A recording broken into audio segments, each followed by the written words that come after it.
Hello, homies. Additional news surrounding the departure of Gumayusi. Obviously, I think it froze the whole League of Legends world because it's the end of a dynasty and at the beginning potentially of a new one and so forth.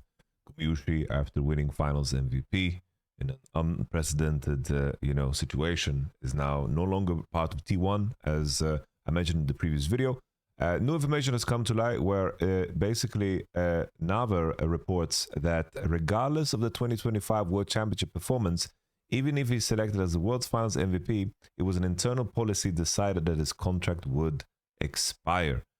The thing is, this news reads that it was decided already that his contract would expire, but it doesn't specify specifically why they reached that conclusion, right? And I wouldn't put it besides, the outside of equation. My theory, right? So basically, it's like a source familiar with T1 speaking condition of anonymity with G-Star hinted at Gumayushi's future. As it turned out, his words were accurate. Gumayushi and T1 have ended the time together. So it's a reputable source. But the key detail here, right, is that the decision was made doesn't necessarily mean that Gumayushi wasn't participating in that decision. It's unclear if they had a conversation. My theory, based on everything that we know so far and the info that we had from earlier, that pointed to the fact that Gumayusi insisted on having a clause in his contract that would prevent him from being benched. I think the T1 signed and made an agreement with FaZe very early on. And I think their intention was to continue with Gumayusi and have a 6-man roster with FaZe included, and then to leverage, of course, Gumayushi's brand and then to continue working in that manner. Obviously, I'm speculating, but it seems like these two things coincide if we just combine the two pieces of information that were, let's say, put out in the open. There could definitely be a world where T1 wanted to run with a 6-man roster and they presented Gumayusi with a circumstance that probably he just couldn't agree with. There could be as well that this was a play to maybe save face from T1, so it seems as if Gumayusi made this decision, but it could be a scenario where Gumayusi was forced to take this decision. Obviously, I am speculating based on nuggets of information here that we get, so take it, of course, with a grain of salt. But I repeat, my understanding and my guesstimation here based on the moving pieces is that I think that they had an agreement with FaZe very early on, and I think Gumayusi was proposed a 6-man roster with probably less of a salary and just decided this doesn't make sense for me, because from Gumayushi's side now, as a follow-up, Gumayusi expected to join Hanwha Live Esports. In terms of where the money is, looking at Gumayusi and his career from this point in time, there's never going to be a moment where your value is larger than, of course, this circumstance. Larger than this moment, where you have a situation where you're the finals MVP, you won the world championship. If you bounce around and you are, you might get substituted, and for some reason you don't win the world championship the next year, suddenly you won't get that big of a, payoff.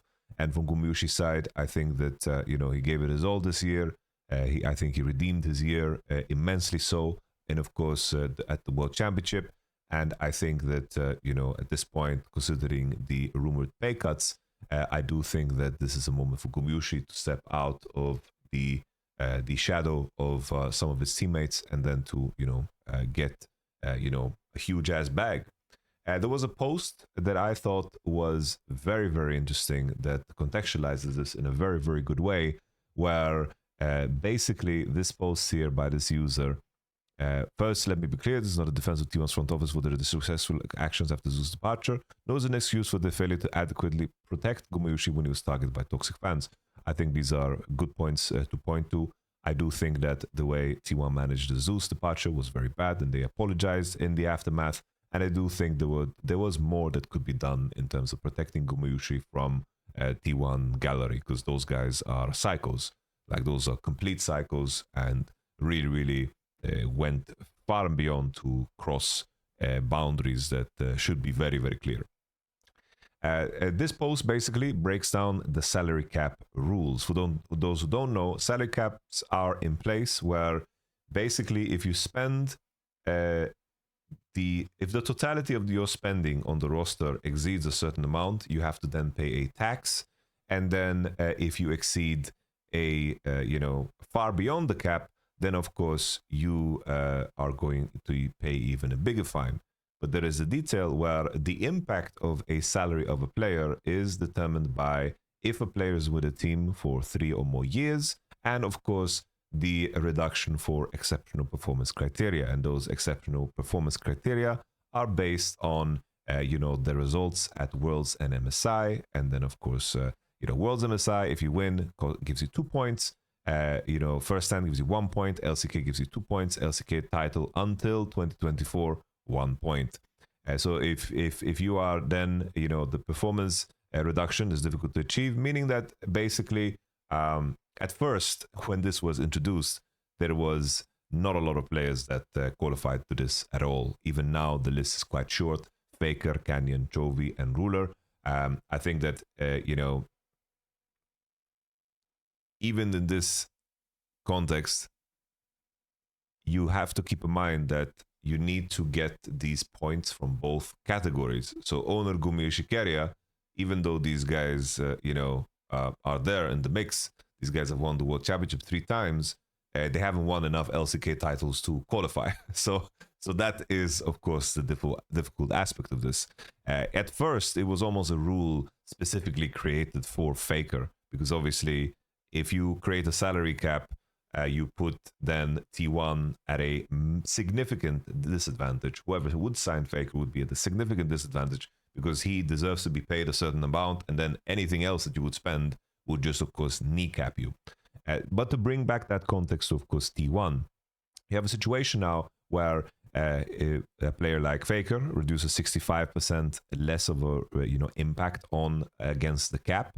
But still, in terms of how you distribute your salary within the team and how you kind of break through to those limits, T1 is in a position where I don't think there's a world where they can actually exceed certain thresholds, which could be, an interesting point if we think back to the whole Zeus point where people mentioned it's like, why didn't they pay, a certain amount of money? Why didn't they exceed here? Maybe they were already in a position where they were exceeding that 200% threshold. So as mentioned before, the threshold for, of course, spending is at 100%, between 200%, 25% over the limit is what you pay. And then spending over 200% of the cap, instantly you get a flat tax of 1 billion Korean won and 50% on any amount exceeding the 100% mark. So it means the 700,000 USD if you exceed this mark. So it could be a situation where we can only offer Zeus this, and if we exceed, then suddenly we have to pay this fine for 700 USD, and it could be the case. The amount they need to pay for Faker, even with the 65% reduction against the cap, makes this difficult to navigate. And I do think that this is something that T1 need to, of course, work around. T1 is the number one priority, as stated here in the post. I agree with that. Faker comes first. You need to keep him happy. If he has any incentive to go elsewhere or whatever, I think that, that would be crazy. And I do think that they can probably, make it clear to Faker, like, yo, brother, we need to sign other players too. We need to find some balance here, Probably there's something that they, of course, figure out. But it brings back to the initial topic. It's like now, Gumayusi, I'm sure that he's just getting paid so much more on a team like Hanwha Life because of the said salary cap. There is no Faker in the mid lane that is, of course, vacuuming, a big part of the money. And at the same time, I wouldn't be surprised if on T1, Owner, Keria, and of course, then Faker are the most paid players, because I do think that they are the least replaceable ones. In the past, I think Zeus could have been considered in that category, especially at 23. But now with Doran and his performance, I do think that T1 are rather happy with the Gambit and how it played out. But I thought this post was super, super interesting, and tie that together to Gumayusi now joining HLE. It seems like he's going to get, a big bag. And I do think that, of course, Gumayusi deserves that, which makes for a very, very interesting roster. In this context, at the whole Viper scenario in terms of how it has played out, currently the rumor is, to just wrap this up, if HLE, they need to secure, of course, Gumayusi, that's because Viper was almost dead set on working with Knight. If there was no world where he could join T1 and T1 already had eyes on Pays, with my theory being mentioned before, I do think that Viper, the Billy Billy scenario, it seems like that's 99.9% a lock, where Knight, Shun, On, and of course, Bin. On top of that, Viper instead of Elk. That seems to be the super roster that is built there. Viper is in a position where he speaks so many languages and has, so much experience in both, of course, China and the LCK, and his English is on fleek too. But I doubt that the player this caliber will ever go join a Western team. Nevertheless, that super team is built, and I do think that Viper just wanted to play with a mid laner that believes can be one of the best mid laners in the world, which makes it so disappointing how this KT kind of offseason unfolded. Because KT, it's apparently their front office, the parent company of KT, is experiencing some turmoil. I don't know the details, so I don't want to go too much into that. So they are trying not to spend. But Doknam has departed, Peter has departed, and Kaz and BDD are the ones that are signed. At this point, I kind of hope that BDD gets sold, because there are rumors that teams are actively pursuing a buyout on to, of course, BDD. And if BDD can join this HLE roster, together with the rumored Kanavi, and they have Zeus and Gumayusi and maybe a Peter or a Delight, I think this roster is tremendous then. Tremendous. But I think if they can't get Kanavi for some reason, I do think that the jungle pool is extremely, extremely thin. And I do think that would be a massive problem for them. Because if they suddenly, they have like players like Gumayusi and Zeus, and then their jungler is Gideon, then I am not excited. I am going to be a lot less excited than what I was this year for HLE. But KT, it seems like they're phoning it in. I really thought they would be a big player in this offseason, because BDD and Cuz, having them signed when Peanut is out of the pool and BDD is one of the best mid laners in the world, I did think that they're going to make stronger bids for players, because I think they could have contested Zeus, they could have contested Gumayusi if they really wanted to, but it seems like they don't have the money to play with the big dog that is HLE.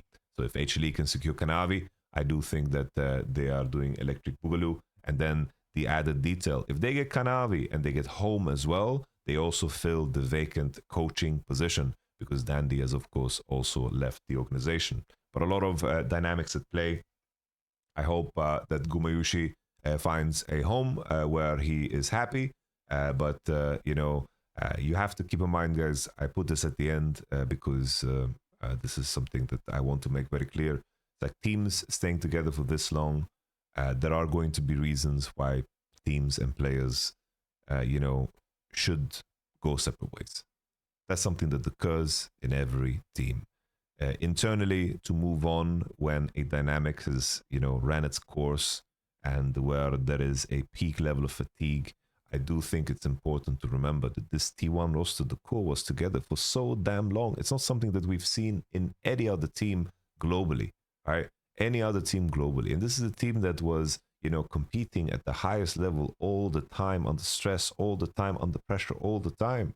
I'm sure at this point in time, the T1 group, even though everyone wants to romanticize how, magical they are, I imagine internally as well, in terms of the pressure and the stress and the tension and the anxiety and, dealing with that and fighting against that and raging against that, it really takes a toll on you. And I think when it does, relationships, change, and you carry a lot of luggage. You definitely carry a lot of luggage. And sometimes a person or a player moving a different direction and kind of spreading their wings elsewhere gives them an opportunity to grow. And that's sometimes the best case scenario for both parties. I think that this is a natural thing when you are in a high performance environment and you work together for this damn long, because a very unique detail to esports is the fact that, you are actually grinding and working together 12 hours a day in the same room, and you know nothing else of life. You know nothing else of life. You push, and I know from my experience the LCK schedule, it is one of the most brutal ones, because, for example, in Sandbox, we had like one break day every 3 weeks. One break day. because it was a rolling schedule in terms of where the matches were played. So we didn't have like a lot of time to take a breather. And then occasionally we take one break day, and I can tell you all the players disappeared from the gaming house. I didn't see them. Some of them went home, some of them went to gaming cafes. They just disappeared. They didn't want to see their coach's face. So that was like the one day where me and the other coaches just had the office and the penthouse floor to ourselves, and then we usually like went to like a spa and chilled in a sauna or something. It was a good time. Nevertheless, this is a natural course, and I think that sitting here putting blame, I think, is not the right way. I saw people like speculating. It's like, oh, look how distant Koma is and how he's treating him. He's the one that ruined the dynamic. He ruined this or whatever. I think that first and foremost, I don't think that any decisions happen in this team without the input of Faker and Keria. I do think that they are very involved in the process, and I do think that putting blame on someone for a team to have ran its course, I think from outside is extremely, extremely unfair. You don't know the details of what went on the inside. Neither do I. Only they do. And I think that is something extremely intimate, especially in a team environment, because a team environment is a scenario where everyone should have, the permission to be vulnerable and to be themselves. And I think that that is extremely sacred, very, very sacred. And that's why I wanted to end on the note that you shouldn't sit there and ask and put blame on things. You should look at it in a way where T1, the fact that they stuck together for this long and overcame so many challenges together, is already a miracle in itself. And I do, a part of me now is very excited for what's to come. The rivalry that is going to spawn, How Alive versus, of course, T1, the memes that are coming up where How Alive is slowly like getting more and more of the T1 players, and then 2029 they're gonna announce Faker. Those memes are very, very hilarious. I enjoy them a lot. I think that's the way. That is the way. So I leave on that note. Thank you very much for watching. Peace.